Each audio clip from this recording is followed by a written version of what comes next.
It's a really interesting quote that politics lie downstream from culture. Yeah. And I actually completely agree. And recently, actually, I shouldn't say recently. I say probably about a year ago, I became a lot more disinterested in politics. Yeah. Growing up, I was kind of interested in it. Yeah. And I had gone to like some political meetings and stuff like that growing up.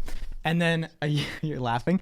A year or so ago, I realized it's kind of worthless. It's kind of useless. Like a lot of the times, like you said, it's just all filled with vitriol, and you can't really focus on like bigger picture things, like hating on certain people. It's mostly on like incidental, anecdotal with one person. And also on top of that, what I noticed is that conservatives and liberals, and I could get blamed for this, actually have a lot more in common in terms of values, like core values, than people think. Yeah. And a lot of the times the values are just masked by culture and certain like frameworks of where you grew up, how you grew up and stuff like that. But the value systems are virtually the same. And there's very, very extremes on both sides, and those are, outlier. That's what gets the attention, though. Yes, exactly. And a lot of times, those, very, polarizing sides, like obviously they get very angry at each other, and it's important to talk about them because those obviously feed into the masses.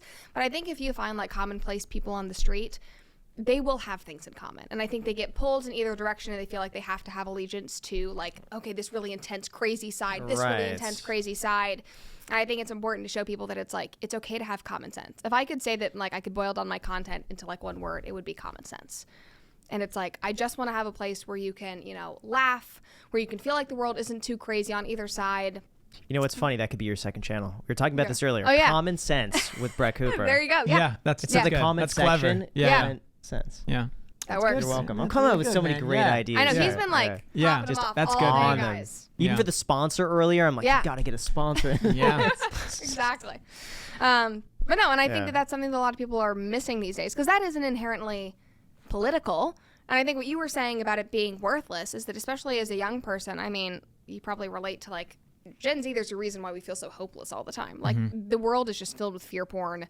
That everybody's telling us the world is like burning around us, or we're born into 9/11. Like, I mean, all of this stuff. Like, it's just like constant But there's a reason anger. for that, because that's what gets the clicks. Yes, And so, of exactly. course, it's going to feed and into it gets that. people super angry and that sort of thing. But we have grown up in a very strange world where we're the most digital of any generation before, and so that's a totally new thing. It's like very, very heated and polarized, and I think that a lot of Gen Z is just exhausted. And there's a reason why I think so many Gen Zers say, I don't want to have families, I don't want to have kids, and I think having children is like the most hopeful thing that Don't you you feel like can every do. generation says that, though? No, like millennials man. say, like, I don't want It to is have crazy. kids. I talk to people and they're like, No, I really? do not want to have kids. That's a deal breaker, stuff like that. Yeah. And I'm just completely it's bewildered. I'm like, because- think that like 30 what years in ago life was could just be as better common? than being a father? I don't know. But I really don't know. I'm feel just saying, like that's I think every generation says That'd the be same interesting thing. to see what people say. Yeah, because imagine like going through World War II and thinking like, oh, I don't want to bring up a kid in this environment, or That's true. I also will Vietnam say, War, I think it's a there's part so of the many- culture. Like people like the rebellious nature of, I'm not going to have kids and stuff Yeah, like that. I I'm don't a wanna lone do wolf. it. I want to be Yeah. by myself. But that's also because life can be pretty good if you just default to like going on your phone and like Yeah, and being not having to- numb in the yeah. mind. But I and think stuff there's like also that. less societal pressure now to have kids. Yeah. You don't I mean, need to have a child. I think it's even Yeah. in the opposite side of things. Yeah. Like I remember having conversations with my friends in high school and I would say like, I want to have kids, and they'd be like, you would throw it all away for a child? Oh, yeah. Like that. And I was like, we're 15. And you're so angry about this already. It was, and like even at that young age, they were so anti it. It's also kind of cool to like say that you don't want to have kids. Yeah. You want to be a lone wolf. I Yeah. see a lot of people doing that as well. Yeah. Yeah. Well, I think there's a benefit in waiting. That's my belief. Yeah, I mean, you should probably wait for, while you're ready, but at the the same right time, to be person said at about every- like, it forces getting you to an grow up as established well, which is nice. career. For a lot of people, You they know. can have a baby at a younger age, and then they're kind of forced to take in the parental role and then mature at a younger But I don't think that should be done out of a pressure to like. That you know, is that's true. the it right should thing be to done out do of is like. pressure. Of But if course you not. wanted Not- to, yeah. But I feel like for a lot of women, there is that pressure where it's like, Mm-hmm. your mid 20s, like when are you going to start having kids? And I feel like But that shouldn't also, be. still biological. Like obviously, But it's a true, societal but you pressure, could also as a be you could woman- also be 30 and Yeah. have just as a successful of That as is a true. I true. mean, my Yeah, mom as a did birth, have me yeah. at, I think it was 42. But as somebody who literally wants like 5 or 6 children, I'm like, Really? obviously like not right now, but I Right, do right. think about that of like, I don't think I want to be having a kid at 42.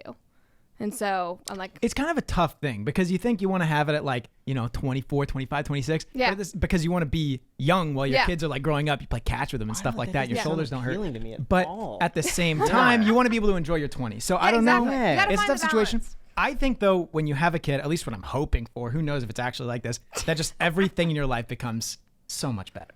everything. And my life's already very, very good. But as you have a kid, you have Graham's someone like, that "I'm not you have to giving care you But about. I feel like, And I feel like having your 20s and having that freedom to pursue anything, like, you moving here Yeah. would have not have been probably as doable Yeah. if you had a newborn. It's like that's something you have to Well, consider. I also I mean, think I'm in your a- mom did move you around quite a bit when you were young. Yeah, I was gonna say. But- I also feel like I'm yeah. in a different situation where, in a way, obviously, it's not the same thing as like the freedom in your 20s.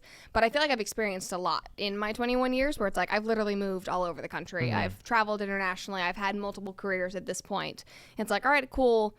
I feel very stable in the job that I have now. And so it's kind of weird. I had this conversation with a couple of friends of mine who are still kind of in this like flux of like, I don't know where I want to live permanently or whatever. And I was like, you know what? I'm not really in a position where if like I got pregnant, I wouldn't be like, oh my God, like what's going on? It's like, oh, I'm actually like very stable. And that's terrifying. That's actually scarier to me because I, was thinking like, farther down the line, it was like, oh, like I'm an adult now. That's very, very weird to be like very comfortable with that.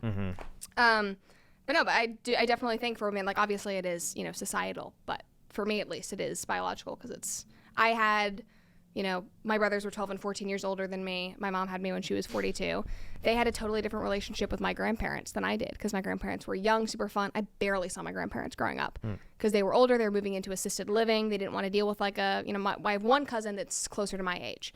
And we like barely saw grandparents because of that. Totally different. My brothers traveled with them, did all of this stuff.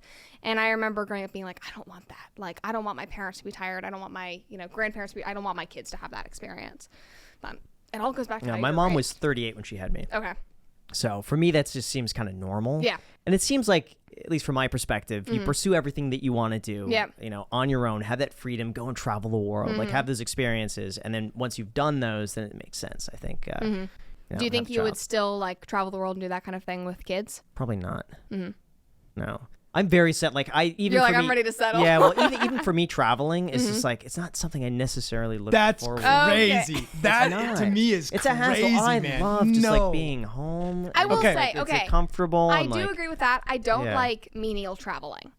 I don't like just hopping, like if I'm just like popping over to do like a work thing, oh my God, it's exhausting. Really? I don't Yeah. like, I mean, it's, ugh, That's his favorite God. kind of traveling, work travel. Well, I mean, it is paid for, so that's nice. But Okay. these days, where it feels like travel is so screwed up post-COVID, in my opinion, where it feels every time I travel, like something goes wrong. And I was in the midst of like the Southwest chaos over Christmas, and I was like, I cannot do this anymore. However, like international travel still excites me, and I've always said that I would love to like spend a year abroad with my future kids and like teach them another language and do something like that. But I also think because I was homeschooled and because I had so much flexibility, I think of like having kids is like, oh my God, there's all these opportunities. Like this is so cool.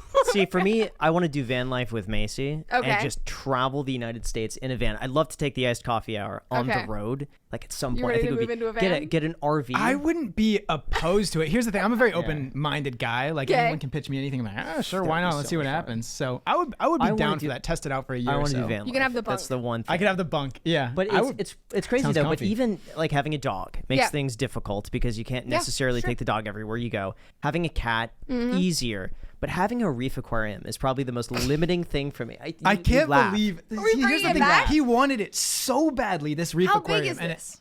350 gallons. it's really big. It's huge. Yeah. But it's so delicate. It's like someone's got to be there to like fill up the water for the reservoir like Do every you have 2 like days. a caretaker? So I mean, you obviously have There are your a couple fiance, people in but- Vegas that can do it. Yeah, they know the ins and the outs, but still, if I'm there, I Yeah. test the waters. I make sure like if something fell over, I Yeah.